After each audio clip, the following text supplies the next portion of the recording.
2013, deux visionnaires. Simon Collins-Laflamme et Philippe Touchette lancent un simple serveur Minecraft. Hypixel. Ce qui n'était qu'un simple projet passionné est devenu une anomalie statistique mondiale. Des milliards de connexions, 4 records Guinness, Hypixel devient la destination numéro 1 de millions de joueurs. Cependant, malgré le succès indéniable du serveur, un problème subsiste. Ils sont prisonniers. Prisonniers de Minecraft qui limitent leur créativité, prisonniers de Mojang qui modifie les règles commerciales du jeu à sa guise et quand bon lui semble. Pour Simon, c'est un déclic. S'ils veulent survivre et innover, ils ne peuvent plus être locataires. Ils doivent devenir propriétaires. En 2015, le projet démarre dans le plus grand secret. L'objectif est d'une arrogance magnifique. Ne pas seulement créer un énième clone de Minecraft, mais le surpasser. Créer un jeu que la communauté attend depuis toujours. Pour l'instant, il ne s'agit que d'un prototype, mais l'objectif est clair. Créer un successeur spirituel capable de dépasser l'original en offrant à la communauté ce que ce dernier refuse de faire. L'idée est d'innover dans tous les aspects et de laisser aux joueurs un contrôle et une liberté complets. Pendant 3 ans, ils travaillent dans l'ombre, puis, le 13 décembre 2018, une bombe.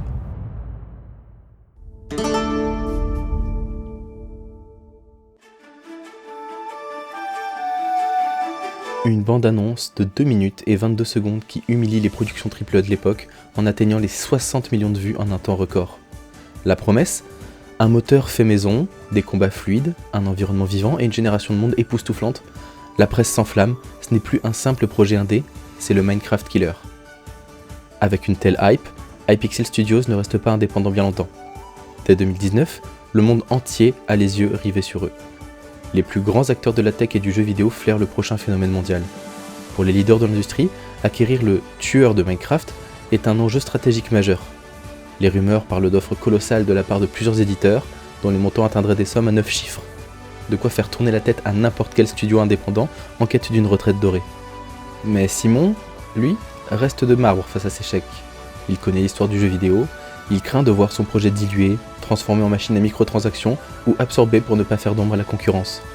Il ne cherche pas juste de l'argent, il cherche un protecteur pour sa vision. Avril 2020, le choix est fait. Ce sera Riot Games, les créateurs de League of Legends et de Valorant. Pourquoi eux ? Parce que Riot ne promet pas seulement un budget illimité et une infrastructure mondiale, mais aussi parce qu'ils sont déjà investisseurs de Hypixel Studios depuis 2018, ce qui leur confère une priorité naturelle. Ils offrent le Graal de tout développeur, une indépendance créative totale, on paie les factures, vous faites le jeu. Noxy, le directeur du développement, déclarait à l'époque « Riot comprend le genre de compagnie que nous sommes et le genre de jeu que nous faisons, et ils sont investis dans notre succès. C'est le début de l'âge d'or. » Ou du moins, c'est ce que l'on croyait. Les mois passent, puis les années. L'argent de Riot coule à flot, mais il apporte un poison invisible, le perfectionnisme corporatiste. Riot veut faire de Hytale le prochain phénomène mondial. Un jeu jouable partout, sur PC, sur console, sur mobile. Problème, le moteur original, un mélange hybride de Java et de C# est parfait pour le PC, mais inadapté pour le reste et demanderait beaucoup plus d'efforts que le C++ qui est capable de facilement garantir une fluidité parfaite sur n'importe quelle plateforme. Le choix est donc fait, l'ère de Riot Games se base sur la réécriture complète du moteur en C++.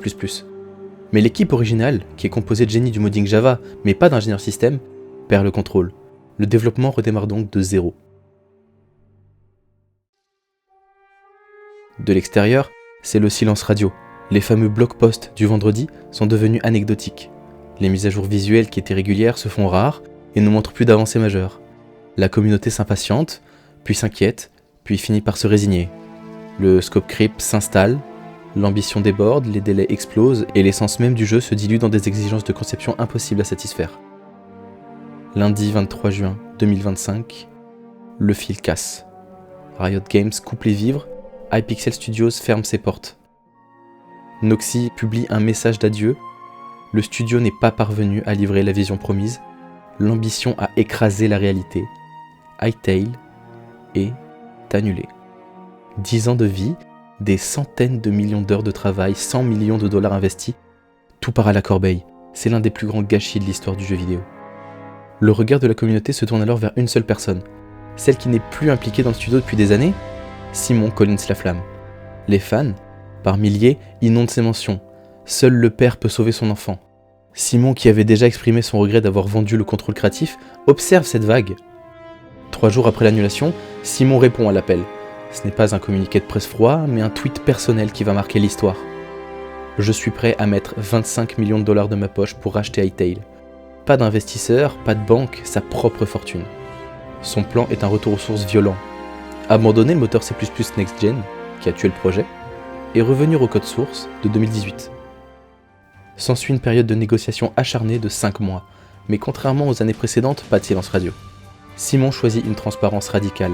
Il tient la communauté au courant, tweet après tweet, alimentant la hype et entretenant la flamme de l'espoir. Il transforme cette bataille juridique en un feuilleton public où chaque fan se sent impliqué. C'est David contre Goliath, mais David n'est pas seul, il a une armée derrière lui. La mobilisation prend des formes inattendues et créatives. Sur Wplace, la fresque collaborative mondiale, des milliers de joueurs se coordonnent nuit et jour pour dessiner un Quebec géant, créature déjà iconique du jeu, accompagné du hashtag SaveHytale, à l'emplacement géographique des bureaux de Riot Games. Une représentation de Simon pointant le logo du jeu a ensuite été réalisée à Québec, au Canada, son pays d'origine. Les forums se transforment en QG de campagne, les fanarts deviennent des étendards de ralliement, chaque pixel posé, chaque dessin partagé est un message envoyé au monde et à Riot. Ce jeu est vivant et il est à nous. 17 novembre 2025, le verdict tombe. C'est fait. L'impensable s'est produit. Riot revend la propriété intellectuelle de Hytale et Simon reprend les commandes. La machine est relancée. Désormais, le jeu lui appartient entièrement. Plus de barrières, plus de compromis, plus rien ne le retient. Dès le lendemain, Simon prouve qu'il ne bluffe pas. Il publie une vidéo brute intitulée Breaking the Curse, 16 minutes de gameplay. C'est le vieux moteur, c'est imparfait, mais c'est fluide, amusant et surtout ça existe. Ce n'est plus une promesse marketing, c'est un logiciel qui fonctionne. Mais au-delà de cette opération de sauvetage, il faut comprendre pourquoi ce jeu est révolutionnaire. Simon dévoile l'architecture technique qui change tout. Le modding est à 100% côté serveur. C'est la fin de l'enfer des mod loaders et des conflits de version. L'équipe travaillerait même sur un système permettant de rejoindre un ami directement en jeu.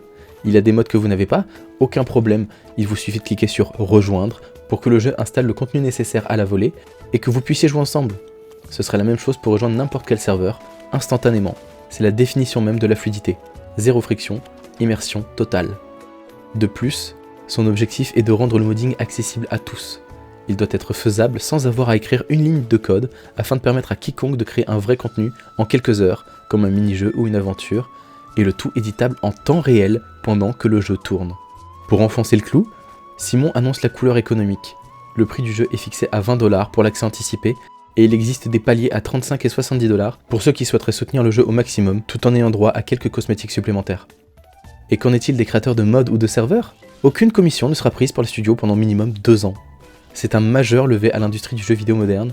Pas de Battle Pass, pas de microtransactions agressives, pas de cupidité, juste un jeu par des passionnés, pour des passionnés. En 5 mois, Hytale est passé du statut de projet condamné à celui de légende vivante. Il ne s'agit pas d'un simple rachat d'entreprise, c'est l'histoire d'un créateur qui aimait trop son œuvre pour la laisser mourir dans des archives au potentiel immense. Hytale sortira officiellement le 13 janvier 2026 et les précommandes sont disponibles depuis le 13 décembre dernier. Simon a promis que le jeu sortirait dans un état brut pour mettre fin à l'attente, mais au moins il sera là, et il sera mis à jour très fréquemment avec les retours faits par la communauté. Il s'est également engagé à financer personnellement les mises à jour et le développement du jeu pour les 10 prochaines années au moins. Pour les millions de fans qui ont gardé la flamme allumée pendant une décennie, on peut enfin le dire, Hytale est de retour.